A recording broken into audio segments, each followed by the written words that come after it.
Well, if there are lessons in life, this is probably one.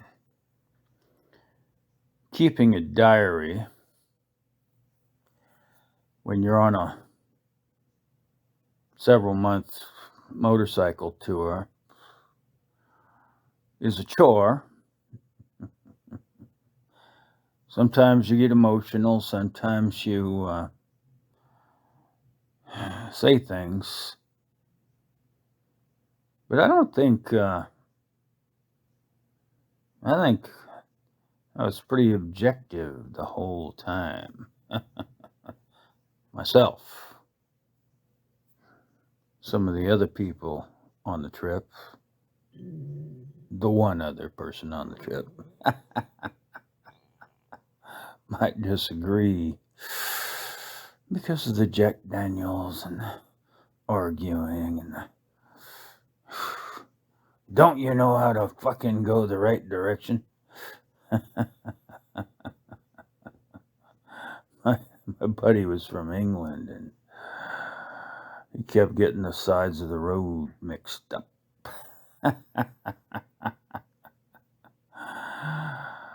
But anyway, we ended up in Yellowstone. And, Yellowstone is so big right now. Well, Yellowstone itself has always been big. And I think once you establish your size, as a national park, you kind of stay that way. But this show, Yellowstone, is off the charts. You can't turn on the television or anything else and not see Yellowstone. So Kevin Costner and his crew have really created something magical. I mean, I just love watching it. I've watched it all, and I've watched it all again. But it has nothing to do with the national park. So my buddy and I got all kinds of diary entries about this. We were there for several days, but the last day we were there, we were camping next to some lake. I don't think it was the main lake. Maybe it was a tributary, whatever the fuck. And then we went for a walk along the lake with a cup of coffee in the morning. And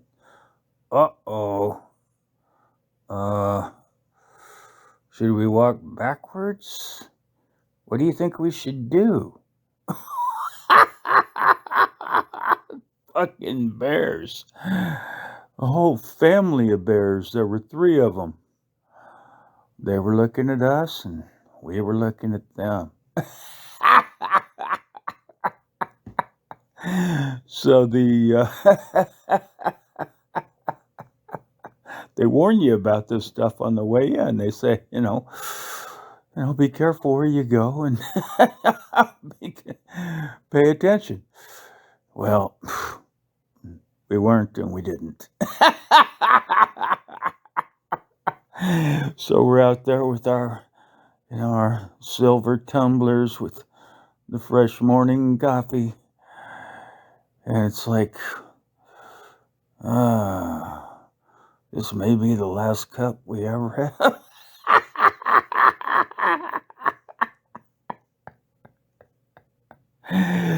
So we walked backwards out of there, slowly. And the bears didn't seem to be interested in us at all. They just sat there staring at us like, oh, we've seen, this is nothing new for us. We've seen a lot of you idiots.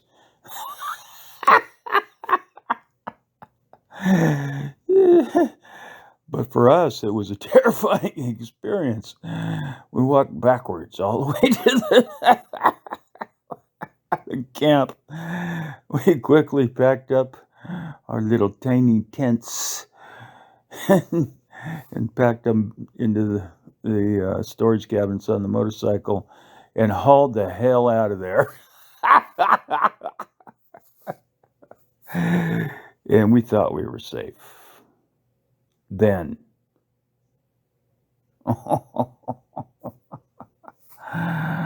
we're coming out I mean, this just continues to get worse. We're coming out the northeastern exit, and I don't remember the names of the road or whatever, but if any of you have ever been to Yellowstone, you know what I'm talking about. And I think there is only one way out, northeastern. And we had to pass through a herd of I don't know, buffalo, bison. I think it all looks the same to me, you know. Big motherfuckers that can take you out anytime they decide. So most people are in their cars, you know, and they roll down their windows a little bit. So somehow rolling the window down gets you closer to let's call them buffalo. I like that word. That's a cool word, buffalo. But no, Paul and I, we're on our Honda PC 800s, and we're riding through the buffalo herd. You could smell their breaths. And at times they were inches away.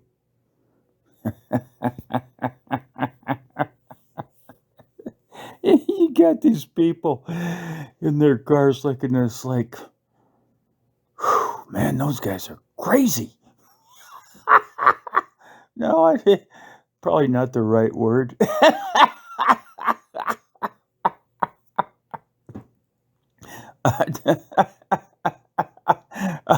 I would gravitate more toward a word that started with S. Stupid or suicidal. But fortunately, the bikes, we had identical bikes. One was white and one was black. And I'll try to find the picture and attach it to this message. And quiet, you know, you could barely hear them. I mean, you could probably sleep underneath the bike while it's running because they were so quiet. So the buffaloes weren't bothered at all. Buffalo. I like that word. Maybe the wrong word, but so we were able to ride through a herd of buffaloes that was blocking traffic on the northeastern exit from Yellowstone. And they weren't bothered at all. Ride right by them. I mean, I bet I could have reached out and just petted them. Fucking magic, man. Magic. Life hands you a gift once in a while. Those poor people in the cars cracking their windows a little bit, you know, afraid to experience life. Boy, you talk about intense moments in life. Through a herd of buffaloes on a motorcycle.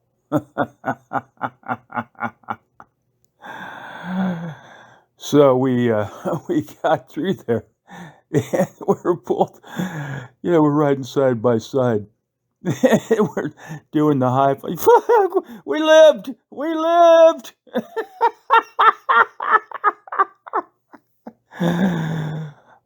But then, at the furthest northeastern part of the exit from Yellowstone, there's this vast grassy meadow. And guess what they have there?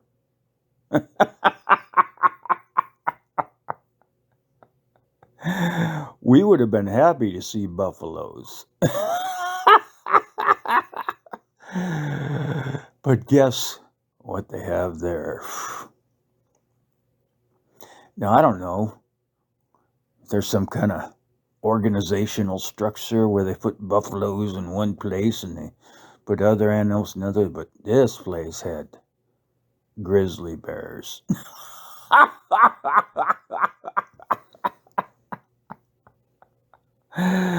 Now, fortunately, we have confidence in those motorcycles. Those motorcycles were tough. I mean, it's hard to break a Honda. And and these bears were, I don't know, they may have been 100 years, not 100 years, 100 yards out into these grassy valleys. And there were big bears, and then there were little bears. So clearly some family stuff going on. Yeah. And, you know, everybody says never fuck with a mama bear.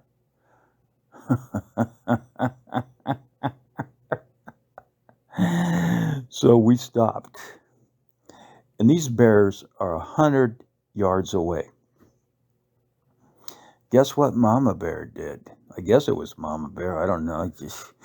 I couldn't tell if there was a penis, you know, bear penis or not. Boom. Straight up.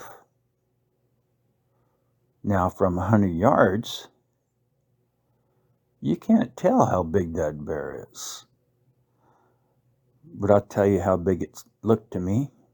Oh, maybe about 100 feet.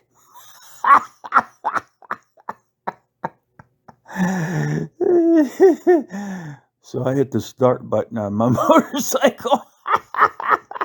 Paul did the same thing. We were out of there.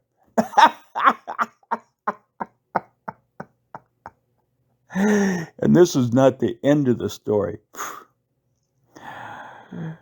I should have done some research. I should have looked for the names and the places. But we come out of the northeast exit of Yellowstone, and then you drive through this just amazing fucking landscape. You know, it's just these stone hills that go on. You go through a valley, and then you come out into this little nothing town. I mean, it's tiny. It's, you know, maybe population 4. More than that, but and it had a store. So we stopped. Yeah, let's see if we can find something to eat around here. You know, get some, load up on some water and so on and so forth. So we pull the motorcycles up in front of this little store, and we hop off, and we've taken our helmets off, and clunk, clunk, clunk, clunk. This fucking gigantic fucking buffalo, the size of a semi-truck, just comes walking around the edge of the building.